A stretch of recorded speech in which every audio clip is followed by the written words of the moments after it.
Bueno, seguimos con la serie Tres Historias en su capítulo número 3. Bueno, como ustedes saben, y no está de más recordarles, esta serie consiste en que nosotros busquemos historias para ustedes.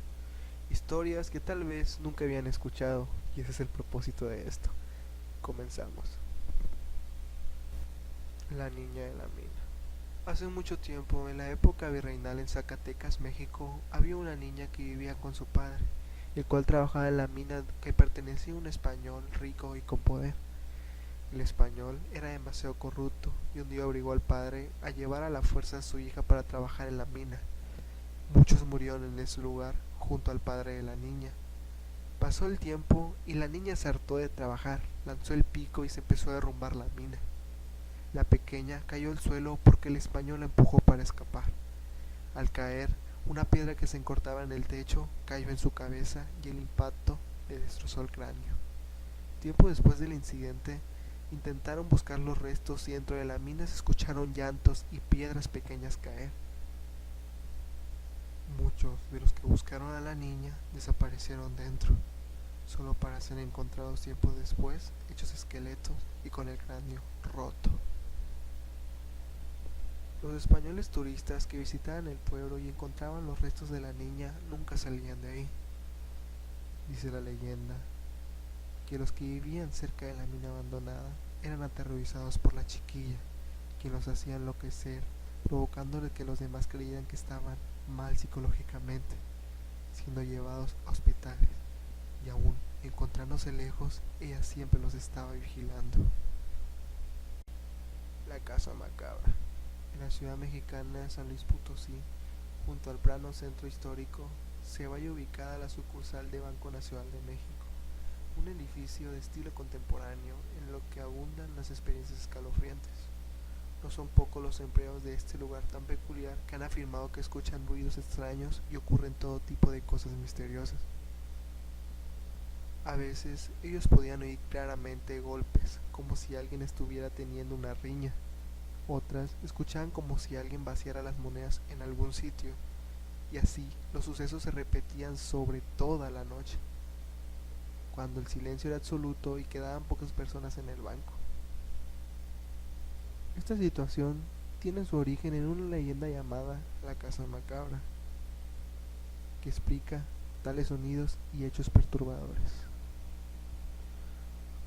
Mucho antes de que se construyera la sucursal bancaria, ocupaba ese sitio un turgio conocido como la Linterna Roja, el cual llegó a acumular muy mala reputación. Aquí se daban citas con mujeres de la vida galante y hombres con asuntos turbios para beber y dedicarse al lenosimio.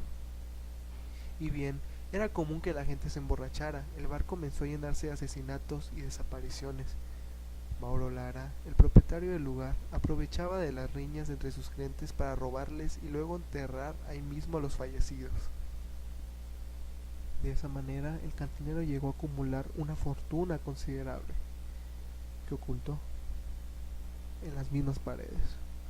Con el tiempo, Mauro también pareció a manos de una mujer de la mala vida, quien fue llevada a la cárcel para pagar su delito. A él, sin sospechar de sus propias fechorías, lo enterraron como cristiano en el panteón. La casa pues quedó abandonada por largo tiempo, hasta que se derribó para construir una bella mansión de arquitectura más reciente, conocida como Residencia Almanza. Sus ocupantes, sin embargo, no se quedaron mucho tiempo, asustados como estaban por los sonidos de monedas cayendo y arrastrar las cadenas que se podían explicar. La casa de Almanza fue convertido en lo que hoy es el Banco Nacional de México, en San Luis Potosí, y dicen que hasta el momento los ruidos no han cesado. Se dice que el alma de Mauro Lara sigue penando en el que alguna vez fue su hogar, desesperado por recuperar su oro enterrado. No ha faltado quienes, en afán de investigar, intentaron en el pasado encontrar el tesoro del cantinero sin éxito alguno.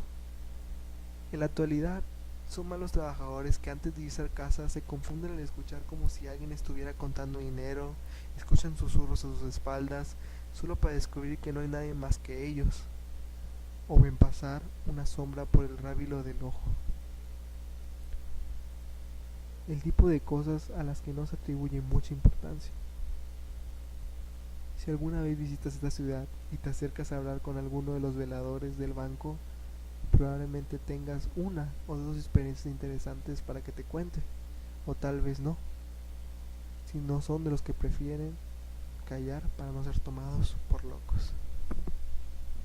La calle de la Quemada. Existe una hermosa ciudad en México, una calle colonial, a los que los lugareños se refieren como la calle de la Quemada. Este peculiar nombre se basa en una leyenda que data del siglo XIX y tiene como protagonista a una muchacha sin mucha suerte. Corrían aquellos tiempos cuando el señor Gonzalo Espinosa de Guevara, un acaudalado hombre de negocios, llegó a establecerse en la urbe. No tenía más familia que su hija Beatriz, una muchacha muy tímida, pero de gran hermosura, que pronto atrajo la atención de numerosos caballeros solteros de alta alcurnia. A sus 20 años ya estaba más que en edad de casarse, pero don Gonzalo no quería que lo hiciera con un hombre cualquiera. A él le importaba que su hija permaneciera soltera un poco más de tiempo, con tal de que la protegiera de los cazafortunas. Por aquellos días había llegado a México también un italiano llamado Martín de Scopoli, quien ostentaba el título de Marqués de Piamonte. Un domingo, al ver a Beatriz saliendo de la iglesia junto a su padre, se enamoró perdidamente de ella y empezó a cortejarla. Le enviaba todo el tiempo cartas de amor y obsequios que fueron no suficientes para ganarle el afecto de la joven. Celoso de sus pretendientes, Martín comenzó a matarlos uno por uno para asegurarse que al final no podría casarse. Pero la muchacha, al enterarse de esto, se sintió horrorizada y tuvo miedo que pensar de que él no la dejaría en paz nunca. Así que decidió tomar una cruel decisión. Llenó una palangana de metal con carbones ardiendo y luego hundió el rostro en ellos quemándose su preciosa cara. La piel del rostro se le desfiguró y toda su belleza se perdió para siempre. Pensaba Beatriz que de esa manera Martín ya no fingiría en ella y la dejaría tranquila.